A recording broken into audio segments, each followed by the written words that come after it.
अस्सलाम वालेकुम व्यूवर्स। तो कैसे हैं आप सब? मेरा नाम है Jawad Khan. Welcome back to cars run channel. Viewers, आज मैं आपके लिए लेकर आया हूँ Japanese 8 generation Toyota Corolla AC saloon अरेवियर 1999 मॉडल, इस्लामाबाद रजिस्ट्रेशन के साथ with 1.5 litre engine, automatic transmission, ABS airbag के साथ। ये वो कोरोला है जो कि पाकिस्तान में स्किप कर दी गई थी। इंटरनेशनली तो ये बहुत सारे वेरिएंट्स में आती हैं और ये 8 जनरेशन कोरोला का टॉप ऑफ लाइन वेरिएंट है जिसको रेवियर भी कहा जाता है। रेवियर में बेसिकली आप लोगों को इंटीरियर के डोर हैंडल्स और साथ एक्सटीरियर की ये क्रोम फिनिशिंग के साथ दिए जाते हैं। इसके इंटीरियर में वुडन पैनल का यूज़ किया जाता है।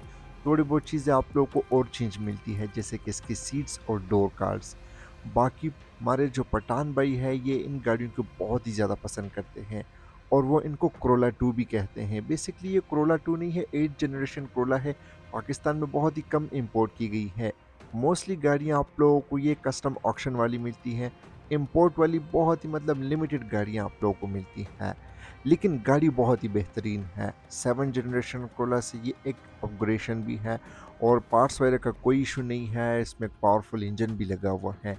ये गाड़ियाँ नॉर्मल कंडीशन की 16 लाख से स्टार्ट होते हुए 25 लाख तक चली जाती है। डिपेंड करता है मॉडल, ईयर और उसके वेरिएंट और कंडीशन के ऊपर। सो करते हैं इसका डिटेल से रिव्यू और चेक करते हैं कि ये क्या ऑफ़र करती है रिवियर वेरिएंट और हमें इस वक्त ये कैसी परफॉर्मेंस प्रोवाइड करती है। इसके ऑनर की जो भी डिटेल्स है वो आप लोगों को नीचे डिस्क्रिप्शन में मिल जाएंगी along with price. Front look की बात की जाए तो इस कोरोला की ओवरऑल फ्रंट लुक बेसिक्स ही हमें देखने को मिलती है, लेकिन अगर देखा जाए तो 7 जनरेशन कोरोला से यहाँ पे काफ़ी चीज़ें इम्प्रूव कर दी गई थी। एक तो इसका ओवरऑल डिज़ाइन है, यहाँ पे थोड़ी बहुत एक्स्ट्रा फीचर्स भी टोयोटा की तरफ से ऐड कर दिए थे। इसके फ्रंट बॉनट के ऊपर यहाँ पे 2 करेक्टर लाइन्स का भी यूज़ हुआ है जो कि इसकी ओवरऑल बॉडी पे भी कंटिन्यू है और ये देखने में एक्चुअली प्रोवाइड करती है। फ्रंट साइड पे खूबसूरत सी कंप्लीट क्रोम फिनिशिंग के साथ ग्रिल दी गई है, जहाँ पे ट्रिपल एक्स सी को मेंशन किया है। ट्रिपल एक्स इसके चेसिस कोड को रिप्रेजेंट करता है, सी मीन्स क्रोला। इसमें मिल जाएंगे crystal clear headlights with auto on off feature, जो कि सिर्फ रेवियर वेरिएंट पे ये फीचर आता है, बाकी लोअर वेरिएंट पे नहीं आता। इनमें एच वगैरह भी लगी हुई है। बहरहाल इनमें कोई फॉग लैंप्स वगैरह नहीं आते, लेकिन इसका एक स्पोर्टी वेरिएंट आता है, इनमें आप लोगों को फॉग लैंप्स वगैरह भी मिल जाते हैं। तो ओवरऑल फ्रंट लुक की बात की जाए तो ये फेसलिफ्ट वाली शेप है। प्री फेसलिफ्ट से इसका थोड़ा बहुत डिज़ाइन हमें चेंज देखने को मिलता है। साइड प्रोफाइल की बात की जाए तो ये एक 4 डोर सेडान वेरिएंट है। इसमें 4 डोर हैचबैक और कूप वगैरह भी अवेलेबल है। ये टॉप ऑफ लाइन वेरिएंट है और रिवियर। इसमें लगे हैं after market 14 inch alloy wheels जो कि मल्टी स्पोक कलर में है और साथ ही इसमें आप ट्राई प्रोफाइल मिलता है वो है 185/70 R14। ABS वगैरह में आप लोगों को स्टैंडर्ड मिलता है, चाहे लोअर वेरिएंट हो या टॉप ऑफ लाइन वेरिएंट। लेकिन प्री फेसलिफ्ट के लोअर वेरिएंट में ABS एयरबैग इस तरह की चीज़ें नहीं आती थी। यहाँ पर रिवियर की बैजिंग दी गई है। इसके साइड प्रोफाइल पे ये डोर माउंटिंग का यूज़ किया गया है जो कि just top of line variant में ही मिलते हैं। इसकी साइड मिरर बॉडी कलर में है, रिट्रैक्टेबल है, एडजस्टेबल भी है। इनमें फोल्ड एंड फोल्ड का फीचर आफ्टर मार्केट ऐड किया है। विंडोज़ के आसपास यहाँ पे क्रोम का भी यूज़ किया गया है प्रीमियम लुक देने के लिए। और इसके पिछले वाले विंडोज़ भी टिंटेड है क्योंकि ये जापान इंपोर्ट की है। ये चीज़ें आप लोगों को मिल जाती है। इसके डोर हैंडल्स क्रोम फिनिशिंग के साथ है, एक्सटीरियर के साथ इंटीरियर वाले भी हैं। इन इसके रियर व्हील्स में ड्रम ब्रेक्स का यूज़ किया गया है, लेकिन ABS मिलता है। ब्रेकिंग की परफॉर्मेंस हमें बेहतर देखने को मिल जाती है। तो ओवरऑल साइड प्रोफाइल की बात की जाए तो लुक्स के हिसाब से भी ये वाली कोरोला बेहतर ऑप्शन में मिलती है। रेयर प्रोफाइल की बात की जाए तो ये 8 जनरेशन कोरोला का फेसलिफ्ट वेरिएंट है। फेसलिफ्ट के बाद इसके टेल लाइट्स का डिज़ाइन भी चेंज कर दिया था। प्री फेसलिफ्ट की जो टेल लाइट्स थे वो कुछ ज़्यादा ही बोरिंग लुक प्रोवाइड करती थी और यहाँ पे क्रोम गार्निश वगैरह का भी यूज़ करना शुरू कर दिया था प्रीमियम लुक देने के लिए। इसकी जो रियर विंड स्क्रीन है ये भी टिंटेड आती है क्योंकि ये जापान की इंपोर्ट है। साथ ही यहाँ पे हाई माउंटेड ब्रेक लैंप भी मिल जाता है जो कि इसके छोटे वेरिएंट में नहीं दिया जाता। इसके ट्रंक के ऊपर यहाँ पे ये गार्निश का यूज़ किया गया है। डिफरेंट से बैजेस हमें देखने को मिल जाते हैं। कैमरा वगैरह इसमें आफ्टर मार्केट ऐड किया गया है। बैजेस की बात की जाए तो इसके लेफ्ट साइड पे ऐसी सैलून रिवियर की बैजिंग दी गई है, means top of line variant है। और राइट साइड पे हमारे पास क्रोला की बैजिंग देखने को मिल जाती है। अगर बात की जाए इसके टेल लाइट्स की तो टेल लाइट्स इसके बहुत ही ज़्यादा खूबसूरत से हैं। अगर किसी के पास 7 जनरेशन क्रोला है जिसको हम इंडस या एक्सी क्रोला भी कहते हैं, थोड़ी बहुत मिलती जुलती लुक आती है, लेकिन वो साइज़ में बड़े हैं। इसकी थोड़ी वो जो लुक है वो नैरो निकल के आती है। तो ओवरऑल बैक लुक से भी ये क्रोला बेहतर है। इंटीरियर की बात की जाए तो ये टू टोन कलर में है। फेसलिफ्ट के बाद भी यहाँ पे फीचर्स वगैरह भी ऐड कर दिए थे, क्योंकि ये टॉप ऑफ लाइन वेरिएंट है तो इसके इंटीरियर में जो है वुडन पैनल्स का भी यूज़ किया गया है। मैं बार बार इसलिए टॉप ऑफ लाइन वेरिएंट कहता हूँ ताकि आप लोग को पता चल सके, कंफ्यूज ना हो जाना। इसमें लगा हुआ है टोयोटा का एक 4 स्पोक स्टीयरिंग व्हील, जिसमें आप लोगों को एयर बैग भी मिल जाता है और आफ्टर मार्केट लेदर स्टिचिंग की गई है। और यहाँ पे कोई टोयोटा का लोगो नहीं है तो सिंपल सी दी गई है। हाँ, इसके हेडलाइट्स में ऑटो ऑन ऑफ का फीचर दिया गया है, जो कि सिर्फ अप वेरिएंट में आता है। लेफ्ट साइड पे इसके फ्रंट वाइपर के कंट्रोल्स मिल जाते हैं। मीटर की बात की जाए तो मीटर हाउसिंग ब्लैक कलर में है। मीटर बिल्कुल बेसिक सा है। इसके लेफ्ट साइड पे फ्यूल की गेज है 180 तक स्पीड लिमिट, सेंटर में गियर इंडिकेशन, राइट साइड पे 8000 का आरपीएम और टेम्परेचर की गेज मिलती है। और जैसे आप इसको स्टार्ट करते हैं या स्विच लाइट ऑन करते हैं तो इसमें यहाँ पे डिफरेंट से वार्निंग लाइट्स मिल जाती है, जो कि बाकी ऑडियो में भी आती हैं। मैन डैशबोर्ड पे यहाँ पे मोस्टली सॉफ्ट प्लास्टिक का यूज़ किया गया है। क्वालिटी वगैरह भी बहुत ही बेहतरीन है। इसमें आप लोगों को टू एयर बैग्स देखने को मिल जाते हैं। अब ये अच्छी बात है कि इसमें जनरेशन में आ गए थे। एक फ्लोटिंग टाइप स्क्रीन हमें मिल जाती है। ये एयर बैग आप इसका देख सकते हैं। कंडीशन के लिहाज से भी नीट एंड क्लीन है। एयर वेंट के अराउंड यहाँ पे वुडन पैनल्स का यूज़ किया गया है। ग्लव बॉक्स देखने को मिल जाता है। साथ ही अगर आप लोग देखें तो ये एक फ्लोटिंग टाइप हमें स्क्रीन देखने को मिल जाती है, जो कि जापान की इसमें ओरिजिनल है। कोई आफ्टर मार्केट एंड्रॉयड पैनल वगैरह नहीं है। यहाँ पे 2 एसी वेंट्स दिए गए हैं और उसी के अराउंड यहाँ पे वुडन पैनल्स का यूज़ किया गया है। हैज़र्ड बटन मिल जाता है। यहाँ पे टोयोटा की सिग्नेचर चीज़ वो है डिजिटल क्लॉक।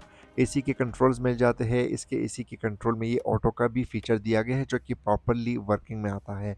फिर इसी के साथ ये आप अगर देखें तो हमारे पास स्टोरेज स्पेस देखने को मिल जाती है। और यहाँ पे 2 कप होल्डर के भी ऑप्शन दिए गए हैं। उसी से नीचे साइड पे सिगरेट लाइटर का ऑप्शन दिया गया है। ट्रांसमिशन की बात की जाए तो ये ऑटोमेटिक ट्रांसमिशन के साथ है with OD button. OD button को जैसे आप प्रेस करते हैं तो गाड़ी काफ़ी एग्रेसिव बन जाती है। आरपीएम हाई बन जाती, मतलब हाई पे रहता है। ट्रेडिशनल हैंड ब्रेक मिल जाता है। एक सीएनजी का बटन भी है, इसमें सीएनजी भी ऐड की गई है। पेट्रोल काफ़ी एक्सपेंसिव है। आर्म रेस्ट है जो कि फैब्रिक कनेक्शन के साथ है।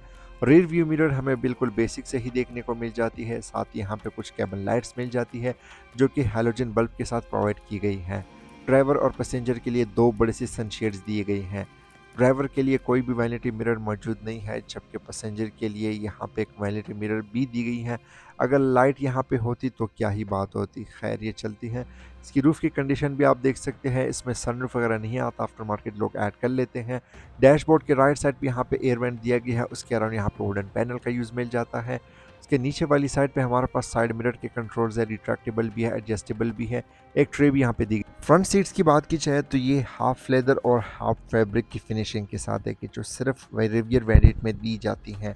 इसकी सीट्स बहुत ही ज़्यादा कंफर्टेबल है अपने ज़मानों के लिहाज से। हालांकि 1999 का मॉडल, आप इसकी ये डिज़ाइन वगैरह देख सकते हैं। और ये सीट्स 3 वे मैनुअली एडजस्टेबल है, तो ये भी काफ़ी बेहतर चीज़ हमें मिलती है। ड्राइवर साइड की कंट्रोल्स की बात कीजिए, यानी डोर कार्ड्स, तो इसके डोर कार्ड्स भी बहुत ही प्रीमियम लुक प्रोवाइड करती है। यहाँ हमारे पास यहाँ पे पॉपअप लॉक्स मिल जाते हैं। इसके डोर कार्ड्स में ये फैब्रिक का डिज़ाइन यूज़ किया गया है। एक्सटीरियर की तरह इसके इंटीरियर डोर हैंडल्स भी क्रोम फिनिशिंग के साथ है। साइड विंडोज पाउड है, ड्राइवर वाली फ्लिप पाउड है, वुडन पैनल का यूज़ किया गया है। नीचे वाली साइड पे यहाँ पे स्पीकर ग्रिल दी गई है और उसी के साथ यहाँ पे थोड़ी सी स्टोरेज स्पेस भी देखने को मिल जाती है। रेयर कैबिन की बात की जाए तो ये कोरोला भी अपने हिसाब से बेहतर है। लेग स्पेस वगैरह हमें मुनासिब सी देखने को मिल जाती है। अगर बात की जाए इसके रेयर सीट्स की तो इसके रेयर सीट्स कंफर्टेबल है। यहाँ पे 2 हेडरेस्ट दिए गए हैं। सीट्स के सेंटर में आर्म रेस्ट का भी यूज़ देखने को मिल जाता है। ये सीट्स भी हाफ लेदर हाफ फैब्रिक की फिनिशिंग के साथ है। सीट्स के बैक साइड पे यहाँ पे ओरिजिनल 2 स्पीकर्स मिल जाते हैं विद हाई माउंटेड ब्रेक लिम। इसमें टोटल 4 स्पीकर्स आते हैं, 2 अगले वाले डोर कार्ड्स में, बाकी 2 बैक साइड पे दिए गए हैं। अगर बात की जाए इसके लेग स्पेस वगैरह की तो अगली वाली सीटें बिल्कुल मैंने पीछे की हुई है। मैं यहाँ पे पर्सनली खुद बैठा हूँ, मेरे साथ 2 लोग इजीली और भी बैठ सकते हैं। अगर लेग स्पेस देखी जाए तो बहुत ज़्यादा नहीं है, बस नॉर्मल सी लेग स्पेस मिलती है। अगली वाली सीट को थोड़ी सी एडजस्टमेंट में कर ले तो फिर बेहतर बन जाती है। बस ठीक है, क्योंकि पुरानी शेप की गाड़ी है, इनमें ये चीज़ें चल जाती है। यहाँ से व्यू भी बहुत ही बेहतर है। रेयर डोर कार्ड्स भी same as it is front door card की तरह, यहाँ पे स्पीकर नहीं आते, वो बैक साइड पे दी गई है।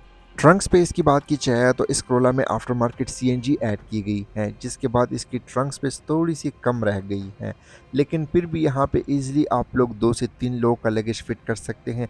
डिपेंड करते हैं कि आपके पास कितना लगेज है।